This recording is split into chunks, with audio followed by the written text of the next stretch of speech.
Selamat datang di channel saya Serangga Gatal. Jangan lupa di like dan subscribe-nya. Oke, kita mulai. Untuk sesaat, pria berjubah Konfusianisme tiba-tiba berkata, "Teman kecil, jika kamu menunggu utusan sekte Taiking datang, kamu dan penguasa lainnya akan berada dalam bahaya." Suyi menjawab dengan ekspresi tanpa ekspresi, "Mengapa kamu melihatnya?" Mata pria berjubah Konfusianisme berkedip, dan berkata, "Sejak dahulu kala, Anda adalah kelompok pertama yang naik ke negeri dongeng, yang telah menarik perhatian kekuatan utama di negeri dongeng. Tapi tahukah Anda mengapa hari ini, hanya kami yang datang untuk menyambut Anda?" Sangat sederhana, kaum Puritan memblokir berita dan memainkan trik. Setahun yang lalu, agama Taiking menyebarkan berita, mengatakan bahwa gerbang ke negeri dongeng di dunia kali ini sangat mungkin muncul di Mingzu, Jinzu, Baizu, Yuzu. Di tanah yang menjulang di 4 benua, hanya Jingzu yang tidak disebutkan. Ini disebut mencuri langit dan mengubah matahari. Alasan mengapa sekte Taiking melakukan ini adalah untuk mengendalikan semua orang yang telah naik ke alam abadi. Suyi mendengarkan, dan beberapa keraguan di hatinya akhirnya terjawab. Awal sebelum era Immortal Falls, setiap kali gerbang Immortal Realm dibuka, itu akan menarik perhatian besar dari Immortal Realm. Banyak kekuatan abadi akan muncul pada saat itu, mengirim utusan, dan memilih keturunan dari penguasa sesuai dengan aturan yang ditetapkan oleh Pengadilan Abadi Pusat. Meskipun kelompok abadi ini berasal dari kekuatan abadi yang berbeda, mereka semua melayani agama Taiking. Sebelumnya, Suyi sedikit terkejut, ketika agama Taiking begitu kuat hingga bisa memonopoli tanah kenaikan. Dan sekarang, dia akhirnya mengerti. Sejak setahun yang lalu, sekte Taiking telah memulai tata letaknya, menggunakan berita palsu untuk menipu kekuatan abadi utama di dunia abadi. Dalam kegelapan, sekte Taiking diam-diam mengirim pasukan untuk memonopoli tempat kenaikan ini di Jingzu. Suyi bertanya, apakah agama Taiking tidak khawatir dengan bocornya berita? Pria berjubah Konghucu itu tersenyum dan berkata satu adalah bahwa agama Taiking telah merencanakan untuk waktu yang lama, dan yang lainnya adalah bahwa bahkan jika berita itu bocor, agama Taiking tidak takut sama sekali. Setahun yang lalu, sekte Taiking telah mengirim pasukan untuk mengontrol tempat kenaikan ini di Gunung Bailu di Jingzu. Dalam keadaan seperti itu, bahkan jika berita itu bocor, kekuatan abadi mana, siapa yang berani bergulat dengan sekte Taiking? Omong-omong, pria berjubah Konghucu itu berkata dengan penuh arti, dan agama Taiking bertekad untuk menang untukmu, orang-orang yang naik, saya khawatir itu bukan hal yang baik. Setelah jeda, pria berjubah Konfusianisme berkata, sebaliknya, jika teman kecil itu mau mengikutiku, maka kamu tidak perlu khawatir untuk mendapatkan pijakan di negeri dongeng. Suyi tidak bisa menahan tawa. Dia melihatnya, kata benda tua ini, dalam analisis terakhir, dia masih ingin membawanya pergi, dan pihak lain pasti punya rencana lain. Kenapa kamu tersenyum? Pria berjubah Konfusianisme mengerutkan kening. Suyi memandang pria berjubah Konfusianisme itu dalam-dalam dan berkata, aku baru saja memikirkan sebuah kalimat. Apa? Tidak ada yang perlu diperhatikan, baik pengkhianat atau pencuri. Pria berjubah Konfusianisme tertegun sejenak, lalu wajahnya memerah, matanya menjadi tajam, dan dia jelas-jelas terprovokasi oleh kalimat ini. Suyi memandangnya dengan acuh tak acuh dan tidak berbicara. Yang mengejutkan Suyi, pria berjubah Konfusianisme akhirnya menahan diri, tidak ada apa-apa, dan dia tetap diam-diam. Akhirnya bertemu seseorang yang menarik. Suyi tersenyum dan berkomentar. Pria berjubah Konfusianisme. Pria berjubah Konfusianisme sangat marah sehingga dia hampir tidak bisa menahan diri untuk tidak meninju wajah tersenyum Suyi. Menarik.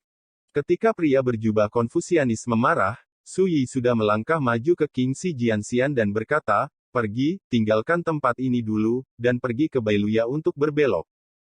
Kalimat ini tidak menggunakan transmisi suara, dan terdengar jelas di area dekat Ascension Hall. Semua orang tercengang dan menoleh. Bahkan makhluk abadi yang kuat menjaga daerah sekitar terlihat buruk. Sebelumnya, Liu Yunjing telah menginstruksikan bahwa tidak ada yang diizinkan meninggalkan tempat ini sebelum kedatangan utusan sekte Taiking. Siapa sangka ada orang yang berani mengancam akan pergi. Bahkan lelaki tua kurus yang duduk di tepi kolam Huaxian menggerakkan kelopak matanya sedikit. Teman kecil, Bailuya tidak jauh dari sini. Kalau mau belanja, bisa menunggu sampai utusan Taiking datang. Belum terlambat. Luo Yunzong berkata sambil tersenyum. Duta besar lainnya juga tersenyum dan mengangguk. Mereka semua sangat menyukai Sui, dan mereka merasa sangat baik. Alasannya sangat sederhana, Sui belum pernah menginjakkan kaki di alam Juxia, dan dapat mencapai alam abadi sendiri, ini hanya pertama kalinya dalam sejarah. Tidak perlu. Sui menggelengkan kepalanya sedikit dan berjalan ke kejauhan. Kingxi Jianxian mengikuti dari dekat. Luo Yunzong dan utusan lainnya tercengang. Yu Chen, Qin Suxin, Ren Changqing dan Ascenders lainnya bahkan lebih terkejut. Tempat ini telah lama diblokir oleh keabadian Liu Yunjing, tetapi Sui ingin pergi. Apakah dia tidak tahu konsekuensi dari pergi secara paksa? Anak ini mungkinkah dia melihat sesuatu yang salah dalam percakapan denganku barusan dan kabur dengan tergesa-gesa? Pria berjubah Konfusianisme mengedipkan kelopak matanya dan mengerutkan kening. Berhenti. Seorang pria kuat abadi yang ditempatkan di area terdekat berdiri. Ini adalah pria jangkung berbaju besi, dia menatap Sui dengan membunuh, mereka yang pergi tanpa izin akan dibunuh tanpa ampun. Keabadian dan pembangkit tenaga listrik lainnya juga melihat mereka, dan ekspresi mereka tidak bagus. Teman kecil, cepat kembali, hati-hati marah. Luo Yunzong buru-buru melangkah maju untuk mencegahnya. Pada saat yang sama, dia mengingatkan Sui melalui transmisi suara bahwa ratusan sosok abadi semuanya abadi dari alam semesta di bawah Liu Yunjing, dan mereka berasal dari kekuatan kultivator abadi, Lo Yun Xianzong, di Jingzhou, meskipun mereka bukan kekuatan Raja Abadi, tetapi latar belakangnya sangat kuat, tidak bisa diremehkan. Setelah mendengarkan, Sui menggelengkan kepalanya dengan acuh tak acuh. Di masa lalu, sebagian besar Raja Abadi di dunia tidak bisa masuk ke mata Wang Ye, apalagi sekte yang bahkan bukan Raja Abadi. Memang benar bahwa dia belum menjadi yang abadi, tetapi kecuali yang abadi datang secara pribadi, tidak ada yang perlu dipedulikan. Teman kecil. Luo Yunzong membuka mulutnya untuk mengatakan hal lain. Sui tersenyum dan berkata, dunia abadi sangat besar, tidak ada tempat yang tidak bisa saya kunjungi. Jika saya ingin pergi, tidak ada orang yang dapat menghentikan dunia abadi ini. Setelah itu, aku berjalan menuju kejauhan. Luo Yunzong tercengang. Yang lain juga tercengang, kata-kata ini memenuhi syarat untuk diucapkan oleh seorang penguasa yang baru saja tiba di negeri dongeng. Terlalu gila. Sebelum temperamen Sui acuh tak acuh, dia tidak mengungkapkan apapun, dia tampak sangat rendah hati. Tapi sekarang Luo Yunzong dan utusan lainnya menyadari bahwa pemuda yang dipandang berbeda oleh mereka ini memiliki temperamen yang gila. Yu Chen, Qin Suxin, dan yang lainnya secara alami tahu betapa sombongnya Sui. Mereka telah melihatnya untuk dilihat semua orang ketika dia berada di medan perang di luar wilayah.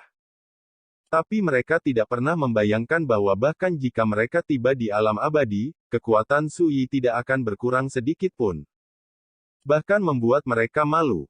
Dibandingkan dengan mereka, Ascenders ini terlihat sedikit berhati-hati dan malu-malu saat menghadapi para immortal itu. Sebagai perbandingan, Kingxi Jianxian adalah yang paling tenang. Pada awal domain Dongsuan, Mo Qingzhou, yang berasal dari keluarga abadi, menghormati Sui, bahkan jika dia adalah eksistensi transenden seperti awan merah peri, dia tidak pernah berani meremehkan Sui. Belum lagi, jumlah makhluk abadi yang mati di bawah tangan Sui pada saat itu tidak terhitung jumlahnya, dan ada banyak roh mati pada tingkat keabadian. Dalam keadaan seperti itu, mengapa Sui peduli dengan makhluk abadi yang hadir? Dasar bajingan, jika kamu tidak makan roti panggang dan minum dengan baik, kamu harus dihukum berat. Pria tinggi berbaju besi itu berteriak dan menembak langsung. Ledakan.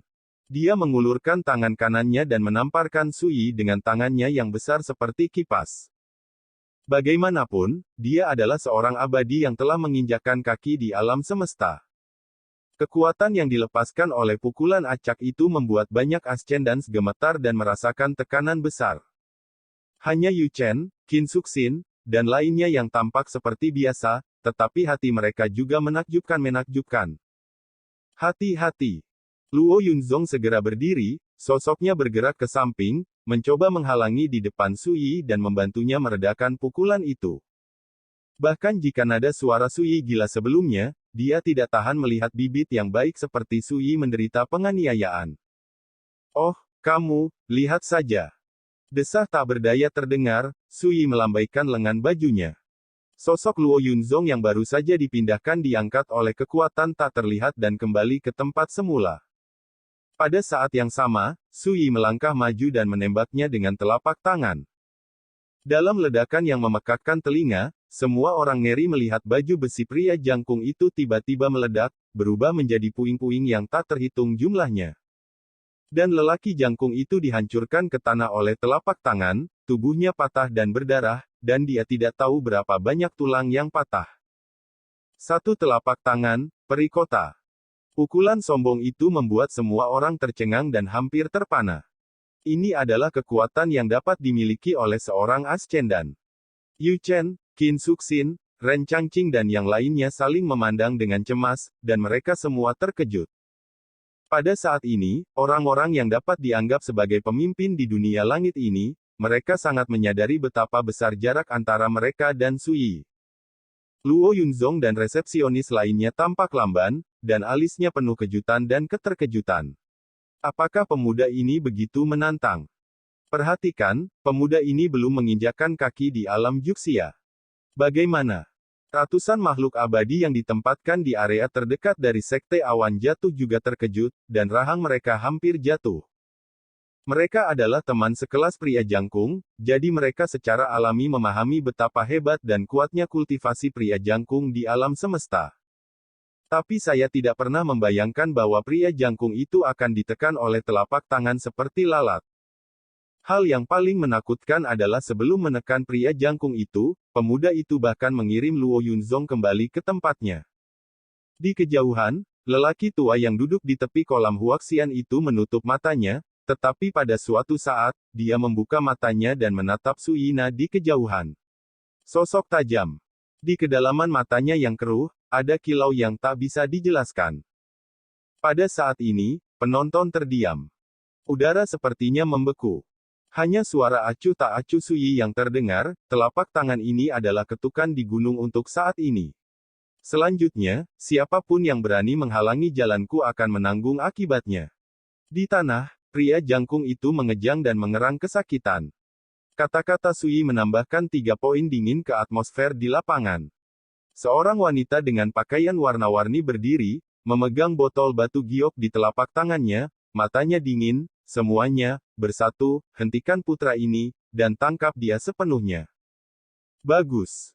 Tiba-tiba, pusat kekuatan dari Sekte Awan Jatuh yang menjaga di tempat lain dikirim satu demi satu, dan ada ratusan dari mereka, seperti gelombang yang tumpang tindih, sepenuhnya memblokir area ke segala arah Sui.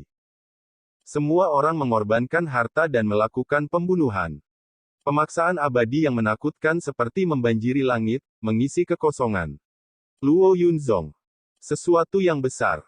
Yu Chen, Qin Suxin, dan ascenders lainnya juga menarik napas. Ratusan makhluk abadi dikirim, dan skalanya tidak diragukan lagi terlalu menakutkan, membuat orang merasa putus asa hanya dengan melihatnya dari kejauhan. Saya tidak tahu harus berbuat apa. Mata Sui dingin, dia mengambil Kingxi Jianxian dan berjalan sendiri. Bunuh. Teriakan menggelegar. Ratusan makhluk abadi dikirim bersama dan meledakkan semua harta abadi di Sui tanpa ragu-ragu. Tidak diragukan lagi, setelah melihat kekuatan Sui, bahkan makhluk abadi seperti mereka tidak berani menyimpannya, dan memilih untuk pergi keluar. Ledakan. Kehampaan bergetar hebat, dan awan runtuh ke segala arah. Cahaya peri yang terang dan gemuruh harta bergema di seluruh dunia. Dan semburan kehancuran yang mengerikan itu sepenuhnya menutupi area tempat Sui berdiri. Sui mau tidak mau menunjukkan sedikit rasa jijik. Ketika dia berada di alam transformasi fana, jika dia menghadapi situasi pembunuhan seperti itu, dia mungkin harus memilih dengan putus asa, mungkin dia akan bisa keluar dari pengepungan. Tapi sekarang, dia telah menginjakan kaki di alam transformasi. Dalam 6 bulan terakhir, ia telah mempercepat keadaan pikirannya dan Taoisme, dan sekarang ia dapat dengan mudah menginjakan kaki di alam kosong kapan saja. Ketika menghadapi pukulan seperti itu, meskipun dia merasakan tekanan besar, dia tidak merasakan ancaman yang fatal. Istirahat. Sebuah minuman ringan terdengar. Saya melihat Sui mengenakan jubah hijau dan bermain drum, sosoknya naik ke udara, dan tangan kanannya tiba-tiba menamparkan. Ledakan. Kekuatan pedang yang menakutkan dan mendominasi meledak dari antara telapak tangan dan jari Sui. Dunia tiba-tiba terdiam. Segera. Ledakan seperti drum bergema. Di bawah kekuatan pedang yang mengerikan tersapu, ratusan makhluk abadi terbang keluar seperti perahu yang ditangkap oleh gelombang badai. Darah menetes.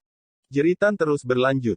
Untuk sementara waktu, tidak ada seorang pun yang berdiri di dekat Sui dan King Xi Jianxian. Ini. Semua penonton terkejut dan terpana. Dengan kekuatan satu telapak tangan, makhluk abadi berlutut di tanah. Semua orang hampir mengira mereka sedang bermimpi, dan kesadaran kultivasi mereka benar-benar ditumbangkan. Lagi pula, siapa yang dapat membayangkan bahwa inilah yang dapat dilakukan oleh seorang kultivator di dunia yang belum menginjakan kaki di langit? Terlalu kuat. Hati Dao Yuchen gemetar, memicu lautan badai, benar-benar kehilangan kesabaran. Para ascender lainnya seperti dewa Luo Yunzong dan yang lainnya terkejut. Rao Si King Xi Jianxian juga tahu beberapa detail tentang Sui, tetapi ketika dia melihat semua ini, dia tidak bisa menahan diri untuk tidak terlihat bingung. Dia bergumam dalam hatinya, ternyata sesama Taoisu telah menjadi sangat kuat. Menyaksikan semua ini, pria berjubah Konfusianisme yang telah melakukan percakapan rahasia dengan Sui sebelumnya begitu terkejut sehingga dia hampir melompat, tidak dapat menemukan kata-kata untuk menggambarkan perasaannya. Puncak Gunung Bailu. Di bawah pohon pinus tua. Berita telah bocor, dan semua kekuatan besar dari Immortal Dao telah mengeluarkan perintah untuk mengirim masing-masing tokoh teratas di Jingzhou ke tempat di mana Gunung Bailu naik. Para tokoh besar dari kekuatan abadi utama juga bergegas ke Jingzhou dari tempat lain.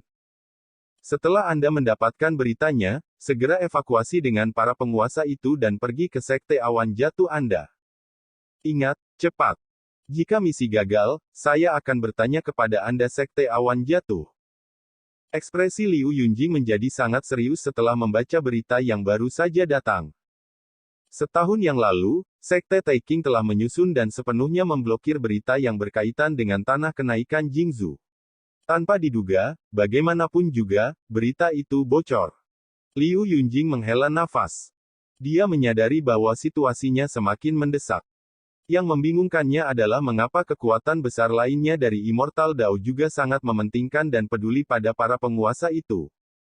Saya bahkan tidak ragu untuk merebut seseorang dari Sekte Taiking. Pasti ada misteri lain dalam hal ini. Dengan kata lain, di antara mereka yang telah naik, ada peran yang ingin dimenangkan oleh kekuatan utama di dunia abadi. Liu Yunjing membuat kesimpulan seperti itu. Dia berdiri, berbalik dan menyapu ke arah Ascension Land. Dia tidak berani menunda, dan berencana untuk segera bertindak untuk mengambil semua kelompok Ascender itu, termasuk utusan itu. Namun di tengah perjalanan, terdengar teriakan seperti langit yang datang dari jauh dari tanah kenaikan. Sesuatu terjadi. Hati Liu Yunjing menegang dan wajahnya berubah. Dia baru saja menerima berita dari tokoh-tokoh besar Sekte Taiking, mengatakan bahwa jika misi gagal, mereka akan dihukum oleh Sekte Abadi Awan Jatuh. Dalam sekejap mata, sebuah kecelakaan terjadi di negeri Ascension. Bagaimana Liu Yunjing tidak panik? Dia bergerak dengan seluruh kekuatannya, dan dalam sekejap mata, dia sampai di tempat kenaikan. Kemudian, saya melihat bawahan tergeletak di tanah, dan Sui dan King Xi Jianxian yang akan meninggalkan tanah kenaikan. Tidak ada musuh asing. Liu Yunjing terkejut. Dia awalnya berpikir bahwa ada orang kuat dari pasukan Immortal Dao lainnya yang datang untuk merebut para Ascender itu, tetapi sekarang tampaknya tidak. Sementara pikirannya berputar, mata Liu Yunjing terkunci rapat pada Sui dan King Xi Jianxian, dan dia berkata dengan dingin, "Berhenti." Suaranya seperti guntur, menggema ke seluruh dunia. Tekanan yang mengerikan juga memenuhi penonton. Itulah kekuatan makhluk abadi di dunia maya. Luo Yunzong dan utusan lainnya tidak bisa menahan keringat untuk Sui. Yang abadi di dunia maya sudah menjadi orang besar kelas 1 di benua, yang kedua setelah yang abadi. Dan Liu Yunjing, tetua ketujuh dari Sekte Awan Jatuh, telah terkenal sejak lama. Bahkan jika Luo Yunzong dan yang lainnya memiliki sekte di belakang mereka, tidak ada yang berani tidak sopan di hadapan makhluk abadi. Ini adalah penindasan dunia nyata. Sui berhenti, menyipitkan mata pada Liu Yunjing yang berdiri di kejauhan dalam kehampaan, dan berkata, pada tahap awal dunia virtual, saat ini, dia memenuhi syarat untuk bertarung melawanku. Dia merasakan ancaman dari Liu Yunjing. Namun, ini membuat Sui merasa senang. Dia pernah mengalami sakit kepala sebelumnya, tidak dapat mengukur tingkat kekuatannya, dan sekarang, mungkin ini adalah kesempatan. Dan setelah mendengar kata-kata Sui, kelopak mata semua orang melonjak liar, orang ini sangat gila sehingga dia berani menantang yang abadi. Liu Yunjing juga tertegun sejenak, mengerutkan kening dan berkata, semua orang di Sekte Awan Jatuh saya dikalahkan oleh Anda. Sui mengangguk dan berkata, ya. Liu Yunjing diam-diam terkejut dan berkata dengan tidak percaya, siapa yang bisa memberitahu saya bagaimana dia naik? Semua hancur. Liu Yunjing benar-benar tercengang. Satu telapak tangan untuk menekan ratusan makhluk abadi di alam semesta. Benarkah? Liu Yunjing mau tak mau bertanya. Tidak diragukan lagi, peri asli imajiner ini kesulitan menerima semua ini. Melaporkan kepada Tuan Liu, memang benar. Namun, penyebab kejadian itu bukan karena teman kecil itu melakukan kejahatan, tetapi dia hanya ingin meninggalkan tempat ini dan pergi ke Bailuya untuk bersantai. Di kejauhan, Luo Yunzong berbicara, dan utusan lainnya mengangguk. Kata-kata ini tidak hanya menjawab pertanyaan Liu Yunjing, tetapi juga mengatakan hal-hal baik untuk Sui. Liu Yunjing semakin mengernyit. Dia sepenuhnya sadar bahwa ada sesuatu yang salah dan merasa tidak normal. Untuk beberapa saat, ketika dia melihat Sui lagi, matanya berubah. Bagaimana kalau berduel denganku? Sui bertanya. Tidak heran dia memecatku sebelumnya. Pria berjubah Konfusianisme itu tampak murung dan tidak yakin, dia tiba-tiba menyadari bahwa ketika dia berbicara dengan Sui secara diam-diam barusan, dia adalah seorang badut. Liu Yunjing terdiam. Untuk waktu yang lama, dia menarik napas dalam-dalam dan berkata, Yang mulia, saya juga bertindak atas perintah, tidak sengaja mempermalukan. Tolong juga tahan satu atau dua, jangan mempermalukan saya. Berbicara, mengepalkan tangan untuk menyambut Sui, seolah meminta maaf. Adegan seperti itu mengejutkan semua orang. Seorang abadi sejati di dunia maya tidak berani menyetujui pertempuran dengan seorang penguasa. Beberapa orang juga melihat bahwa Liu Yunjing tidak takut, saya khawatir dia takut. Sui tiba-tiba kecewa, dan berkata, jika kamu tidak melawan, jangan hentikan aku. Setelah mengatakan itu, dia mengambil Kingxi Jianxian dan terus pergi ke orang awam. Tunggu dulu. Liu Yunjing berbicara dengan cepat. Anda ingin menghentikan saya? Sui mengangkat alisnya. Liu Yunjing menggelengkan kepalanya dan berkata, Yang mulia tidak tahu, pembunuhan yang tidak terduga akan segera muncul di tempat kenaikan ini. Jika Anda ingin pergi, Anda sebaiknya pergi dengan saya, tunggu kapan saya tiba di Sekte Abadi Loyun, saya akan memperlakukan Anda sebagai tamu kelas 1. Berbicara, dia melirik Yu Chen dan yang lainnya, hal yang sama berlaku untukmu, hanya dengan pergi bersamaku, kamu dapat menghindari pembunuhan yang tidak terduga itu. Wajah semua orang berubah, dan mereka mencium bau napas yang berbahaya. Tuan Liu, ada apa? Luo Yunzong mau tak mau bertanya. Liu Yunjing ragu-ragu sejenak, lalu berkata, beberapa kekuatan abadi lainnya telah mengirim sekelompok ahli top yang didistribusikan di Jingzhou, dan tujuan mereka adalah untuk merebut para pembudidaya yang telah naik ke dunia abadi di sini.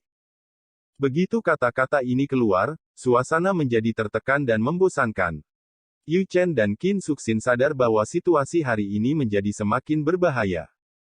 Suyi menyipitkan matanya, jika apa yang dikatakan Liu Yunjing itu benar, maka dia punya alasan untuk curiga bahwa semua ini mungkin ditujukan padanya. Sekian dulu dari Mimin. Terima kasih.